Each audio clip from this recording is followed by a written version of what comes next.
Hello everyone, my name is Aleco. I'm a writer for icyveins.com, and today I'm going to be bringing you my set review for Knights of the Frozen Throne.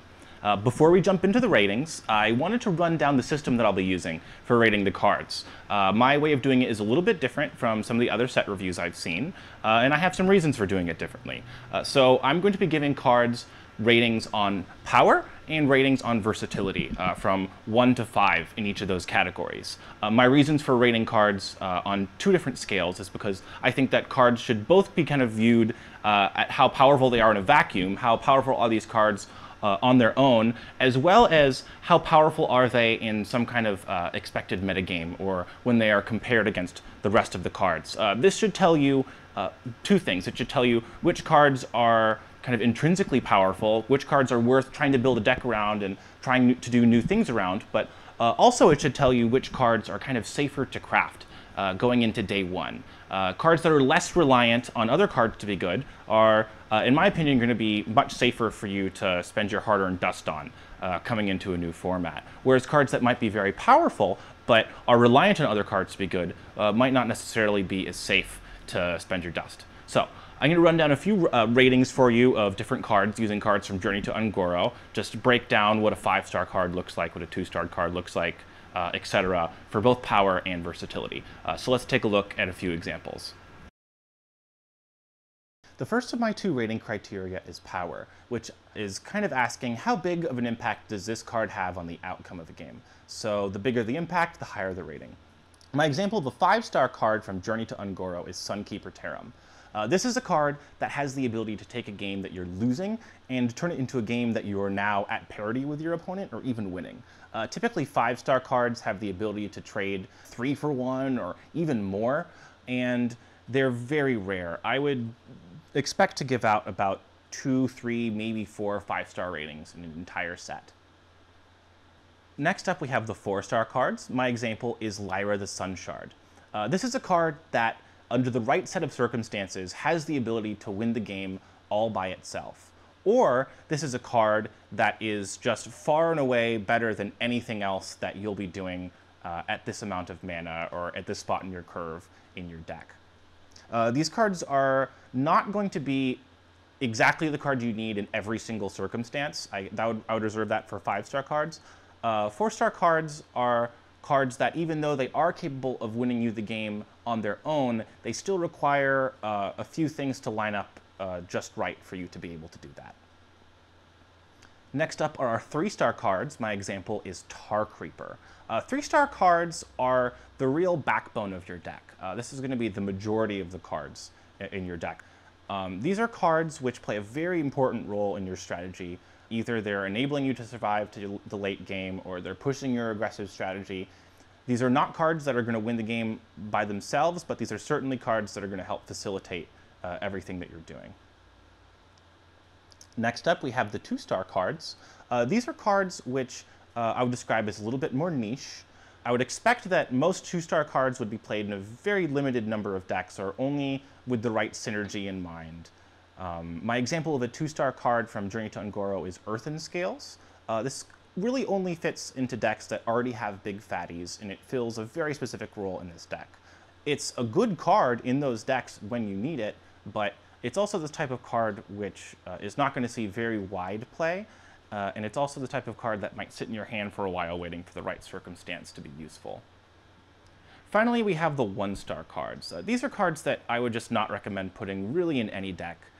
They tend to be either way overcosted for the effect that they provide on the game, or even to be worth less than an entire card's worth of value, if that makes sense. My example is Adaptation. I would value the effect that Adaptation provides on the game at less than 1 card's worth of value, so I would just figure it's not worth putting into any decks at all.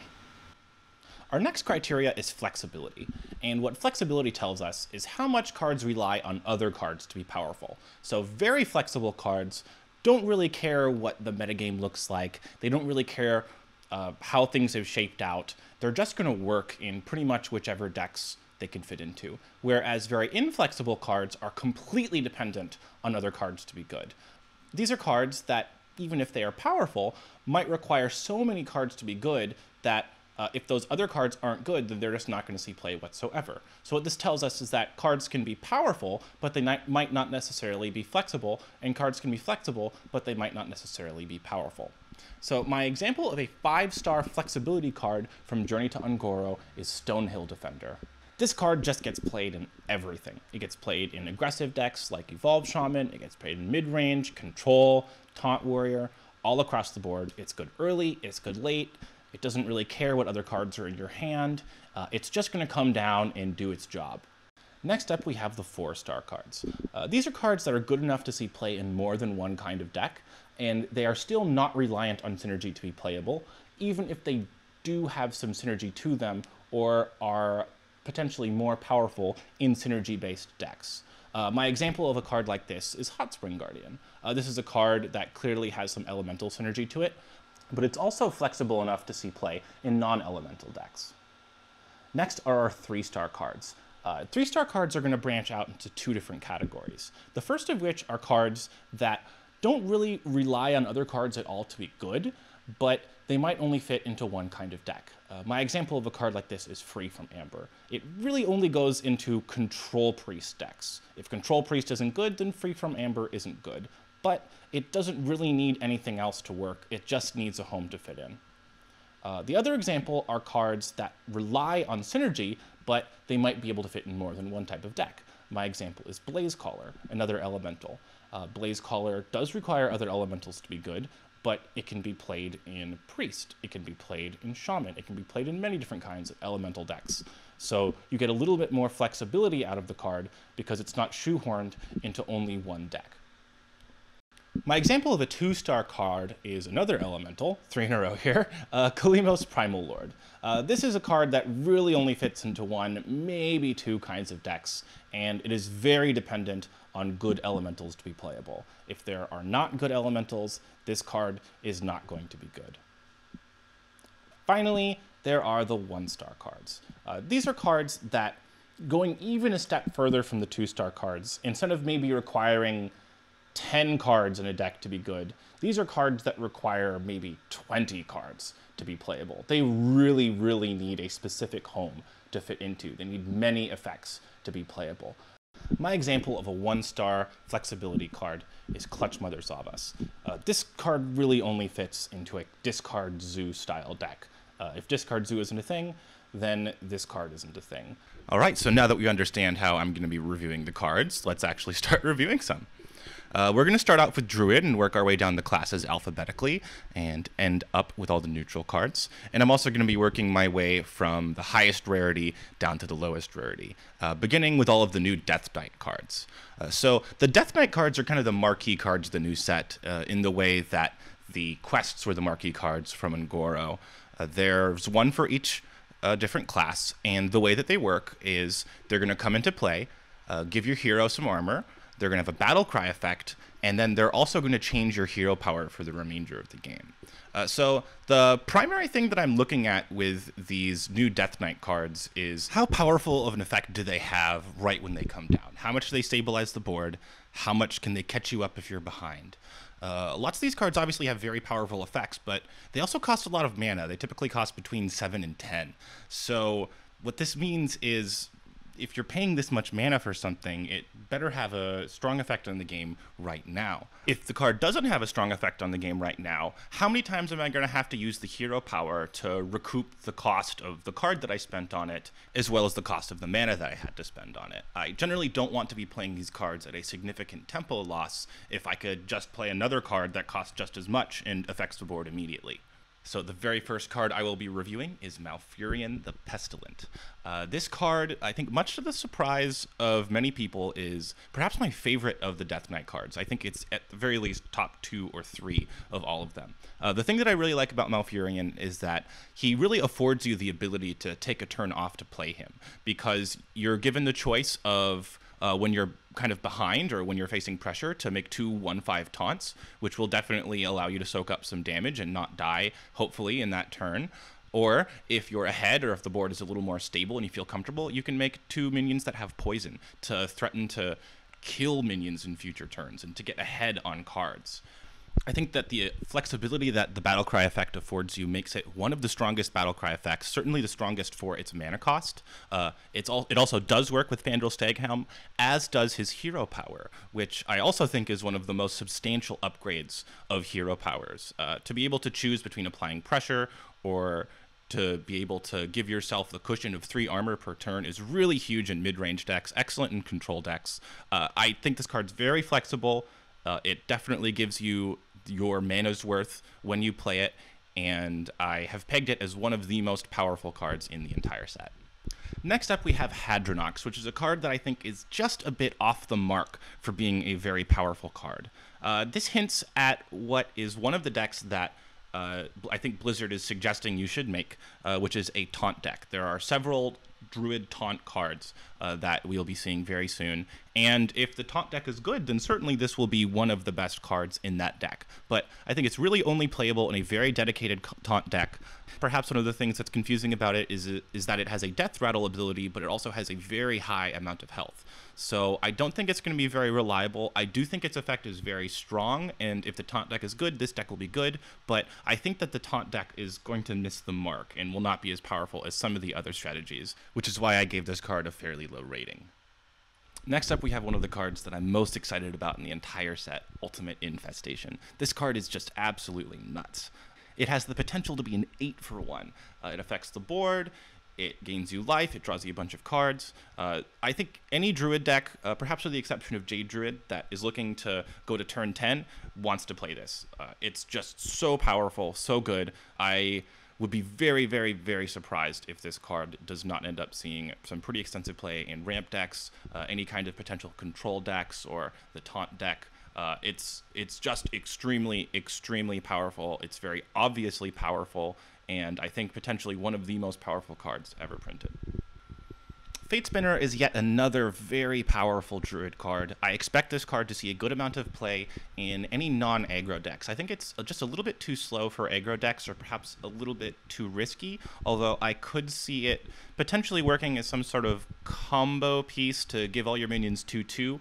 There's a lot of potential to be blown out because the 2/2 ability to all minions does mean all minions, including the ones on the enemy side of the board. I think you might be safer off in aggro decks playing something like Bittertide Hydra than this one, but for decks that want to take the game long, an effect that can deal 3 damage to all minions is something that Druid really doesn't generally get access to. So I think this is something that control decks, ramp decks, and the taunt deck are very much going to be in the market for, and the stats on its own are pretty decent on a 5-cost card. I would expect the majority of this time for this to be played on the 3 damage to all minions mode, but there will be some cases where you can potentially set up some one-turn kills or some very devastating boards with the other mode as well. Next up, we have Spreading Plague, which seems like a really excellent tool against the aggro decks. This is really just going to fit into any kind of Druid deck that wants to take the game long, but might not have the tools in the mid-game to be able to fight against aggro. This card's very good when you're behind, which is why I think it's pretty powerful. If you're getting 2 minions off of this, it's probably worth it against aggro. If you're getting 3 or 4, it's absolutely nuts and likely the best card in your deck against aggro decks. But it's not particularly good when you're ahead. 5 for a 1/5 is not very good. And it's also not particularly good against other control decks. So it's versatile in the sense that it fits into many different kinds of Druid decks, and it's powerful in the sense that it can catch you up when you're behind, but there's going to be lots of scenarios where you don't want to see this card as well.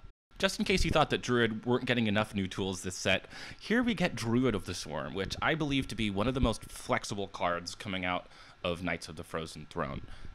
It's, I believe, mostly going to be played as a 1/5 taunt on turn 2, which is good for aggro, mid-range, and control strategies. This is going to protect some pretty powerful minions that you might be playing out of an aggro deck.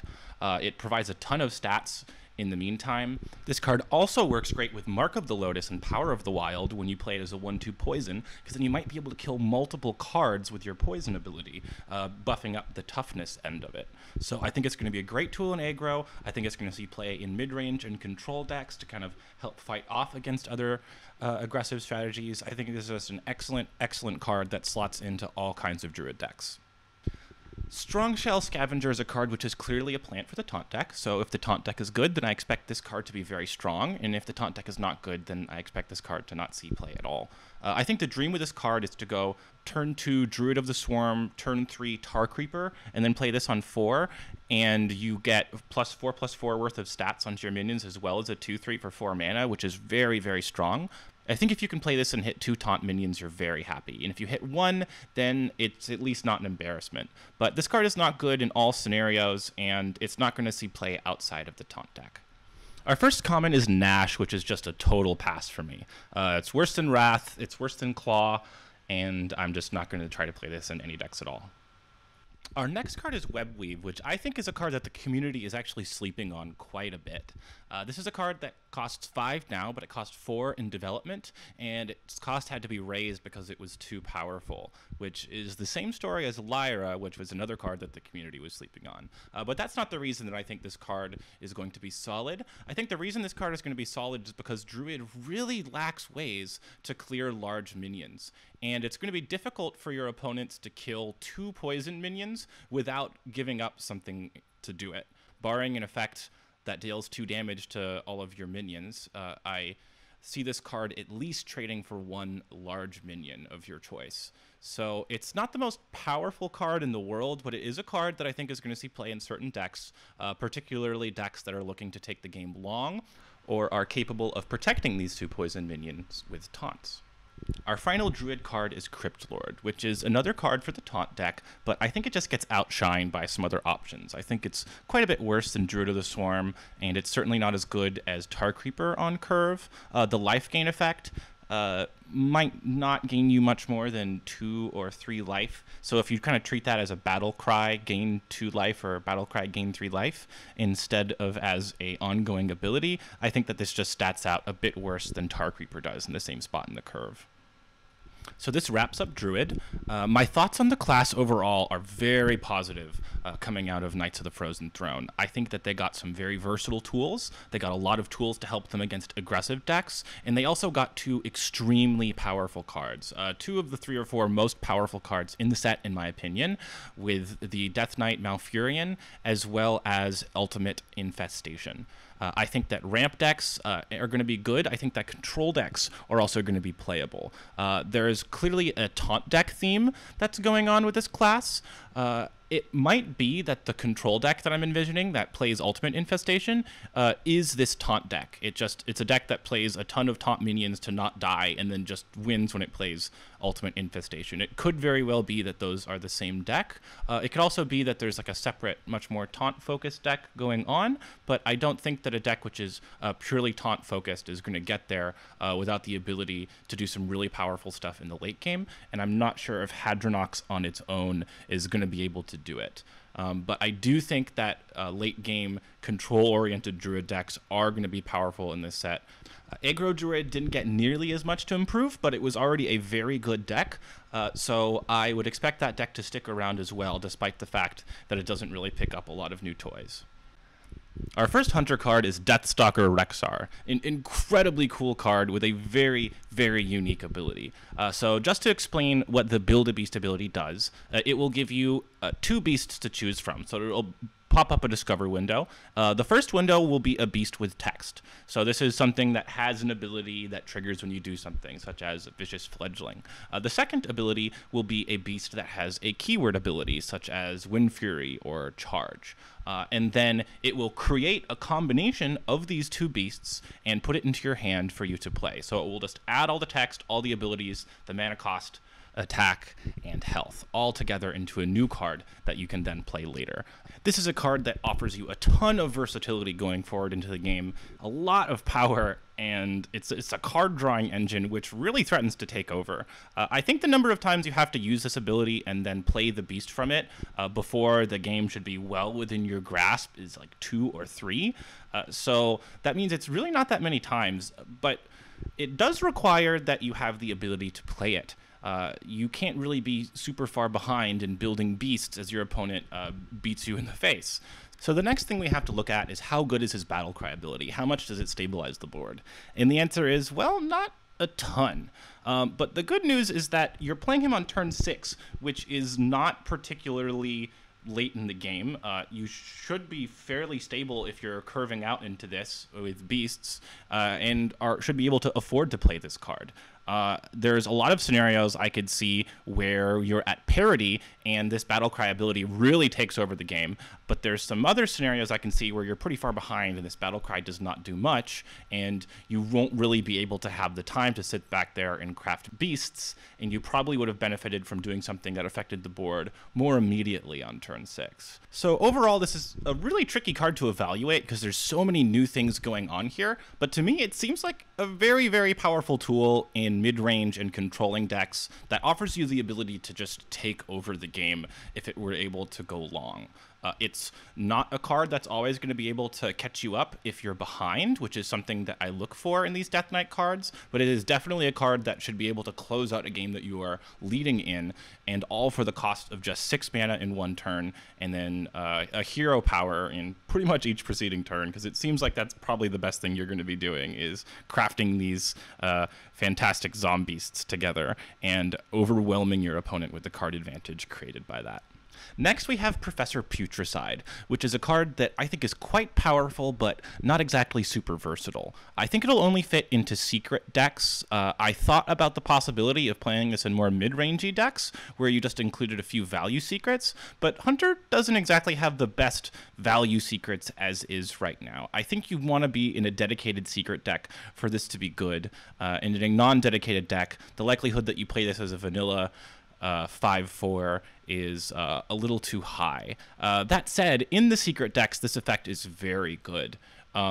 Most of the Hunter secrets are relatively close in playability. Some of them are a little worse than others, but I do think that this is a very powerful effect, and that the secret decks, which are starting to pick up in popularity at the end of the Ungoro meta, are going to get a big boost thanks to Professor Putricide.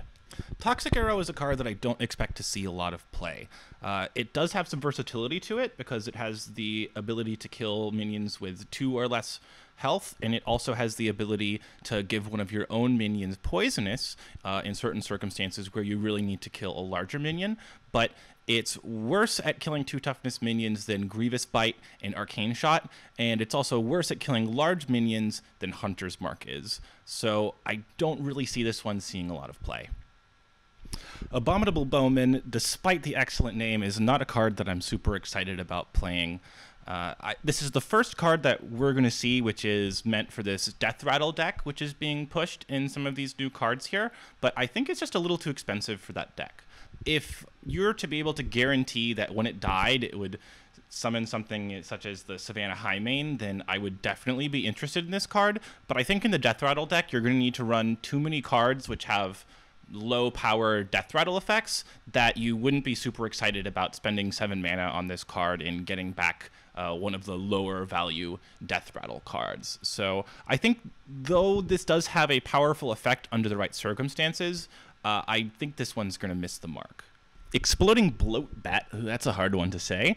This card is another one that's clearly for the Death Rattle deck, I think. The stats are just a little too bad, and the Death Rattle effect is just not quite strong enough on its own to be guaranteed a spot in non-Death Rattle decks, but I do have to say that if you can trigger this ability twice, such as with some of the cards that already exist, or with a new card that we'll be seeing soon, that can trigger a Death Rattle ability of a minion in play, dealing 4 damage to all enemy minions is quite powerful. So if the Death Rattle deck is a thing, I would expect to see this card played in it, but otherwise I would stay away from this one.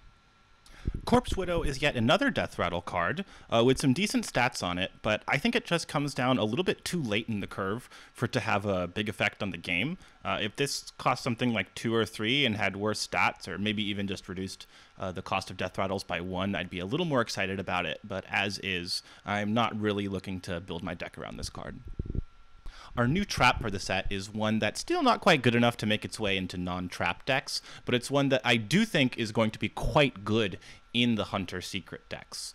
I think it's a pretty strict upgrade to Snake Trap, and you're going to be pretty happy if you hit this one off of Professor Putricide. The very aptly named Play Dead is a card that will really only go into a dedicated Death Rattle deck, and it seems quite inconsistent to me. It's definitely worth the 1 mana if you're using this on a Cairn and getting a 4/5, or using it on a high main and getting a pair of 2/2s for the deal.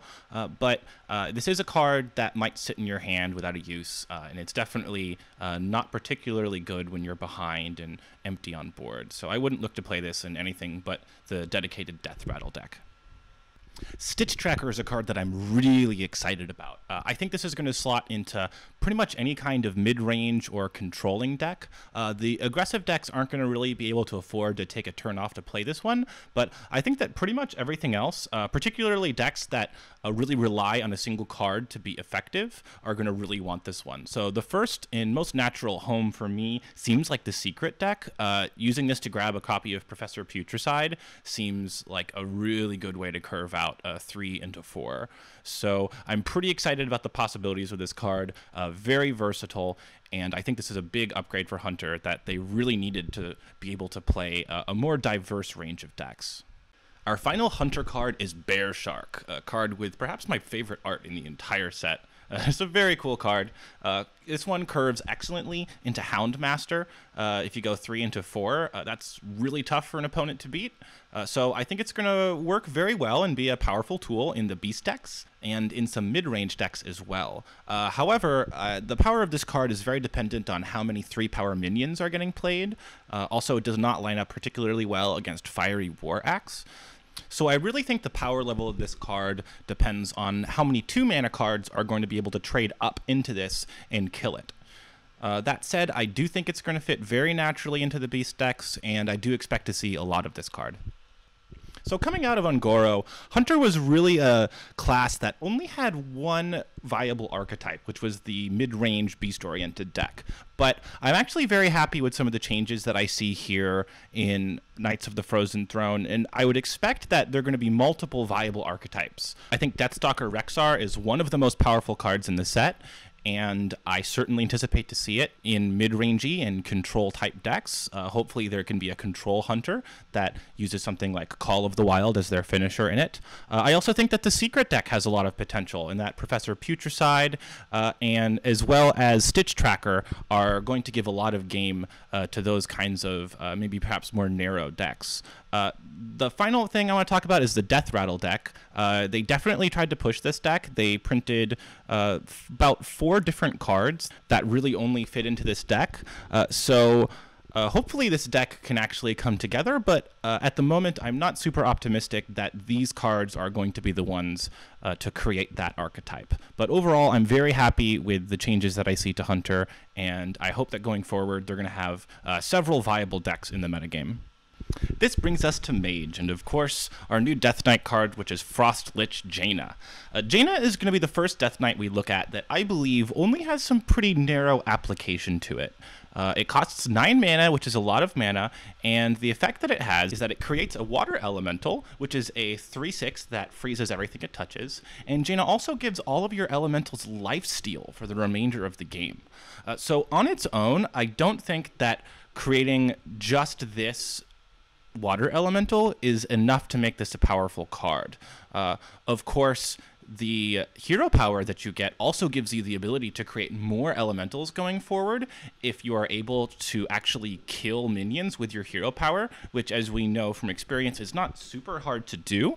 But I don't think this is going to be enough unless you're in a relatively dedicated elemental deck. I think taking a turn off to play this card as opposed to playing something like Alexstrasza on 9 is only going to be worth it if you plan to play the game for quite a long time, and you're only going to be getting your value out of this card if you're either able to kill quite a few minions with your hero power, maybe at least 2, or if you're going to be able to get some value out of the lifesteal that all of your elementals will get.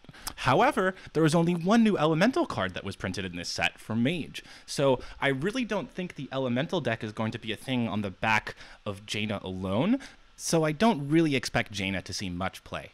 Our second Mage legendary is Sindragosa, which is a big old dragon that summons 2 frozen champions. And a frozen champion is a 0/1 with Death Rattle that adds a legendary minion to your hand. Sindragosa is another card that I just don't think is as good as the legendaries that Mage is currently playing in their decks. Perhaps this could see play in a dragon deck for the dragon synergy that you get with it, but the Frozen Champions actually seem kind of worse than just having this, say, draw a card. I think adding a random legendary to your hand is probably worse than adding a random card from your deck to your hand when you're in Mage, and it also requires you to ping the minion to be able to draw a card, because it's probably unlikely that your enemy is going to want to just attack into them for free and give you a card. So I don't really expect Sindragosa to see much play. I think this card is just worse than Medivh. Our first Mage Epic is a card with a very interesting design, but ultimately it's quite narrow. I can see this being used as backup copies of Sorcerer's Apprentice in Quest Mage, and I could also see this potentially being used to double down on very powerful legend cards in certain kinds of decks. But other than that, I don't think you really want to be spending your time on this card unless you're in a deck that really needs this very specific effect. It doesn't really have great general widespread application. Our next Mage Epic is also another very narrow card, and one which I think would only see play in a deck of its namesake, a Glacial Mysteries deck. I don't think that Secret Mage would like to play this. I think it's a little bit high on the curve for what they're trying to accomplish. I could definitely be wrong. It's something that I think warrants testing. And I think it might require you to play a few secrets that are a little kind of below the playability bar that you might normally not really want to play. But with that said, it's a very, very powerful effect. When it does work, it's likely to work very well. The 2 issues that I have with this card are that, firstly, it's very easily countered by Eater of Secrets, and secondly, that it requires you to put some cards in your deck that you might not want to draw and be playing naturally. But that said, this does have the potential to be a 5-for-1, and 5-for-1s are very, very good. So this is a card that I'm going to be looking out for, and definitely will want to test out, but I also would not be surprised if it ended up being unplayed. Next up is Ice Walker, which is a card that I think is going to surprise a lot of people at how efficient it is. I think people look at this card and they think, oh, well, this seems bad on turn 2. If I just play it as a 1/3, that's likely to die, especially if the follow-up play is just to ping something and freeze it and leave a mana open. But I don't really see this card as a turn 2 play. I think this card is going to be very important in the freeze deck, and I also think that this card can generate a lot of positive tempo if you hold on to it for a while and view it as more of a late game card, as a way to kind of lock down larger minions and control threats as needed in a pretty efficient way. So I think since this card is pretty tempo positive, I would expect to see it in some tempo-oriented Mage decks, potentially in some control decks, and certainly in the Freeze Mage deck. I don't know how many of those decks are actually going to be effective in the new set's meta, but I would expect to see this card see some play. Next up is Doomed Apprentice, which is a throwback to the old Sorcerer's Apprentice, and it has the opposite effect of increasing the cost of your opponent's spells. This is a card that I'm not really sure what it's for. As a 3/2, it kind of trades down against most things that have 2 power. It's pretty easy to kill, and the only deck that this would really hamper, I think, would be potentially a rogue deck, but they have Backstab, which can kill this for just 1 mana instead of 0. So I don't really think this card fits into anything, at least not that I'm seeing right now, and I wouldn't expect to see this around very much. Our next card is Ghastly Conjurer, and this one seems like a card which was made for the quest deck. It adds a mirror image to your hand, which is able to trigger the quest. It also has a pretty good body as a 4-mana 2/6, so I expect it to be a pretty defensive card. It might be able to see some play in some mid-rangey or controlling decks that really need something to do on turn 4 or turn 5 that protects them, but I think this will predominantly see play in the quest deck. Next up is a card that I'm really not too sure what to think about. It's a common, so it'll be very easy to craft and very easy to test out. I think it will be good in certain decks. Mage doesn't really have a tool which can consistently deal with a 2 toughness threat on turn 1, or even a 3 toughness threat unless they're on the coin and they have a Frostbolt. So I think this might be a good anti-aggro tool, and I think this could also see play in some freeze decks. It could turn out that this is the best card in the set for Mage, but it could also turn out to get played nowhere. I'm really not sure where to land on this one. Frostclone is a card with a powerful effect, but I'm not sure where its perfect home is. I don't think that a tempo deck wants this because it takes a lot of time to be able to get an actual benefit out of this. So that means I don't think Secret Mage wants this because Secret Mage is definitely a tempo deck. This could be played in the Glacial Mysteries deck. I think it would definitely fit in there. And it could also maybe fit into control decks because this is a guaranteed 2-for-1. But the key is that you have to have time to be able to deploy both of the threats. I don't think this is a replacement for Mirror Entity. I think it's a very different style of card, and I'll be very curious to see if this ends up actually seeing play in more controlling style Mage decks. Our final Mage card is Cold Wraith, which is a card that completely depends on a freeze deck being good for it to be able to be good. If you play this as a 3-mana 3/4 on turn 3 that draws you a card, it's really, really good. But as far as I know, the only way that's possible is by using Freezing Potion, which seems pretty bad, like something that I wouldn't want to put in my deck. This means that it's likely to be a card that you would play on turn 4 after a Breath of Cindergrosa, or on turn 5 after a ping from a surviving Frostwalker. So in those sorts of circumstances, it does seem like a pretty good card, but it also seems like the sort of card that wants to be in a tempo deck, and it seems pretty unreliable. So I don't expect to see this card played a lot in the Freeze Mage deck, because I think the Freeze deck is going to want to be a little more control-oriented than tempo-oriented. So coming into the new set, I think that Mage was in a pretty good place. They had a burn deck, a freeze deck, a quest deck that's kind of on the rise, and a secret deck, which is a pretty good diversity of decks. And I don't really think that this new set is going to do too much to change the way that Mage plays out. I think that the new legends are both pretty underwhelming, but I do think that there might be potential for a new Glacial Mysteries deck, which could be pretty exciting. Other than that, they seem to have picked up a few small tools for some tempo plays as well as for some control stuff, but I don't really see the texture of Mage changing very much from the previous set into this set, unless something happens to the metagame which makes them particularly powerful or particularly weak. They did print a few new cards which seem to want to be inside of a dedicated freeze deck. I don't think that this deck is going to be powerful enough to warrant playing over a burn or a secret Mage deck, for instance. The final class I'll be reviewing today is Paladin, which brings us to the most exciting of the Death Knight cards, Uther of the Ebon Blade. The ability it has, the 4 Horsemen, can win the game outright if you summon all 4 of them at the same time, which is just super cool. It's the first time an effect like this has ever existed, so this is definitely a card that we want to pay attention to. So the first criteria, how much does this stabilize the board when we play it? Does it warrant the 9 mana on its own just from the Battlecry trigger? And I have to say, it's really close to warranting the 9 mana just from the Battlecry trigger. 5 armor plus a 5/3 lifesteal weapon is 10 life in the first turn it comes down, plus the ability to gain you 10 more life over the next 2 turns. This is very likely to kill a minion, so I would definitely say that this does not put you severely behind to play 9 mana on this. So the follow-up question is, how good is the hero power? Well, I would say it more than doubles the effectiveness of your hero power. 2/2s are considerably better than 1/1s. So I think when you put it all together as a complete package, Uther is a pretty solid card. The only thing that would hold it back, I would think, is context.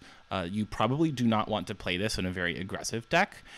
Definitely wants to be in a control deck and something that can control the board. It probably doesn't want to be your only win condition either, because there are likely very many decks out there which are capable of handling a stream of 2/2s every single turn.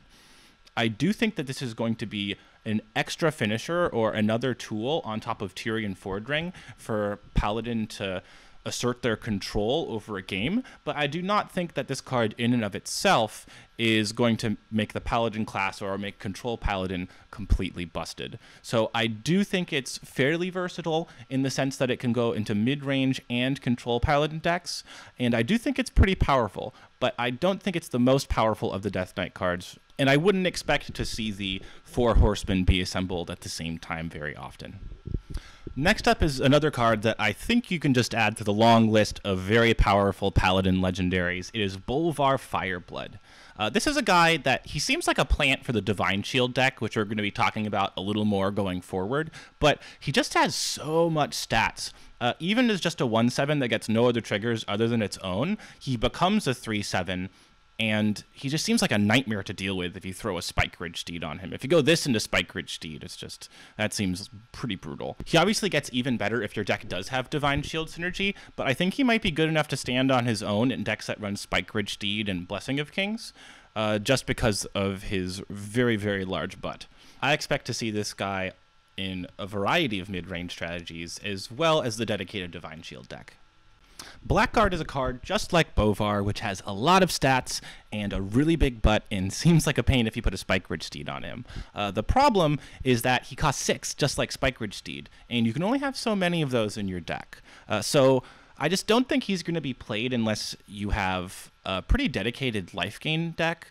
There are some life gain effects for Paladin, but you would need to have some pretty repeatable or reliable ones for this effect to be worth it. So, though he does seem quite powerful, his stats are pretty good. He's not really that embarrassing to play, even if you don't get to trigger his ability. I would not expect to see this guy around very much, because I don't think that a dedicated life gain strategy is going to be where Paladin wants to be in this new metagame. Our next Divine Shield focused card has an effect similar to Bolvar, which increases in power as more Divine Shield minions lose their Divine Shields. This combos very well with Steward of Darkshire. It could potentially get out of hand if there's a really nutty draw, but I think the average case for this is that it's just not going to be playable enough. You probably need 2 triggers before this card becomes good. And I have to admit, 4 durability is a lot, but it just seems like you're asking too much, and it's also competing at the same mana slot as True Silver, so I would not expect this card to see a lot of play. Our first rare is the card from the set that I would expect to have the biggest impact on the class going forward. Howling Commander can just go and grab you so many powerful legendaries. It can get you Tyrion, it can get you Wicker Flame Burn Bristle, it can get you the new Bolvar Fireblood. As a 3-mana 2/2, it's not tremendous, so if you do whiff, it seems pretty bad. So I think unlike Arcanologist, which is a card that runs generally 3 secrets to be played, you would want to have 4 Divine Shield minions, because it would be pretty bad to play this and miss in the late game. Whereas if you're always guaranteed to draw a card from this, it's generally going to be always pretty good. I actually think this is going to be better in the non-Divine Shield dedicated decks, because in those decks you're more likely to draw a high-impact card versus a more marginal Divine Shield card. This is a card that I would expect to be quite good, and I would expect to see quite a lot of in the upcoming metagame. Our next card strikes me as a bit of a win more card. What that means is it's a card that seems good when you're already winning, which is not really a category of card that I'm particularly interested in putting into my decks. Yeah, this does seem good if you throw it on a Tyrion Ford Ring and it resummons it and they have to kill it all over again. But barring that, I would rather have a card that wasn't sitting around in my hand waiting for a good opportunity to be used, and instead just had something that I could play on curve, like a removal spell or a normal minion. So I'm going to give this one a pass.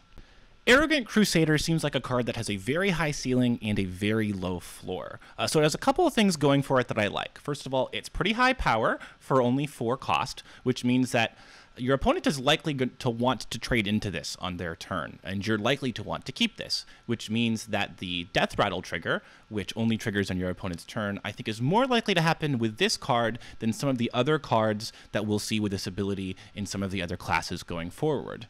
However, this card does trade down pretty easily. It might trade into a 2-drop, and if it trades into a card that's pretty bad, I think you're not going to be happy with this. So a lot of explosive potential, but also the potential to be not particularly good depending on the situation. This is a pretty tricky one for me to nail down exactly how good it's going to be, but it's certainly one that I'm excited to try out.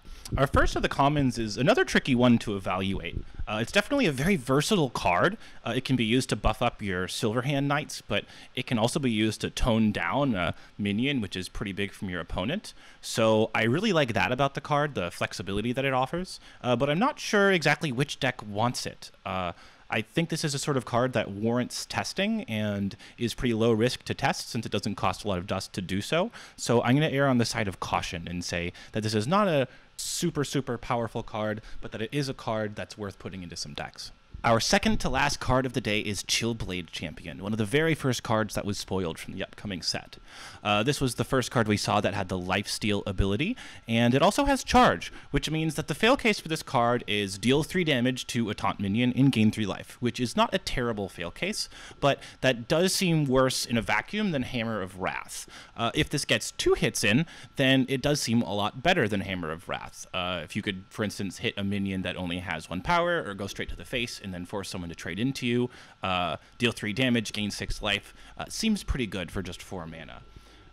If there is a Blackguard deck, this will certainly be in the Blackguard deck, but it's worth noting that this also competes with True Silver Champion at the 4-drop slot. So I don't think this is going to fit into a very wide number of strategies, but I do think that there are some circumstances where you will want this card in your deck. And our final card of the day is Righteous Protector.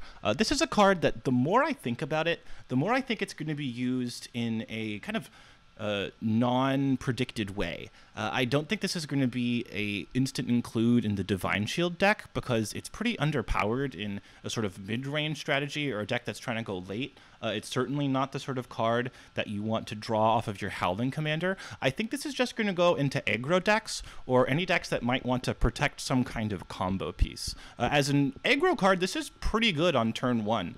It protects some Murlocs from the aggro Murloc Paladin deck, and it's just a strictly better version of Argent Squire for Paladins. So I think this is a good aggro card, but I don't think it's going to go into many other kinds of decks unless there's some sort of niche circumstances where it's very important to have 1 mana left over and be able to protect a important combo piece.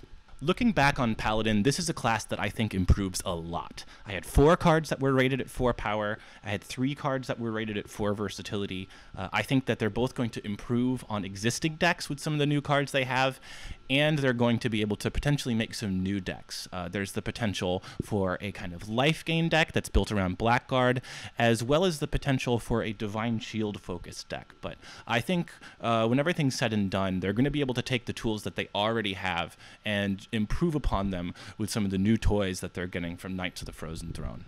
And that wraps up the first part of the set review, where I covered the first 4 classes from the new set, Knights of the Frozen Throne. Be sure to check back on Icy Veins tomorrow for the next 5 classes, and the following day for all of the neutral cards. I'll see you guys there.